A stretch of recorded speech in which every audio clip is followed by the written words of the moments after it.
जय जगन्नाथ। ओडिशा दिवस अवसर रे प्रत्येक ओडिशावासी एवं राज्य बाहर तथा विदेश रे रहुतबा प्रवासी ओडिया भाई भूणी मानू मोर अभिनंदन और शुभेच्छा।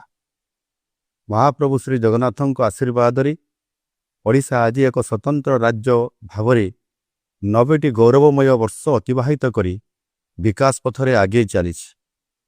भाषा भित्तिरे प्रथम स्वतंत्र राज्य होबार गौरव हासिल करिछि आम ओडिशा।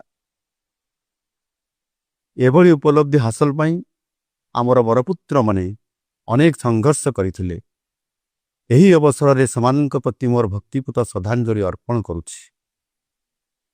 ओडिया जाति तार भाषा साहित्य और संस्कृति पई सबुबले निजर अस्मिता को अनुभव करि आसिछि।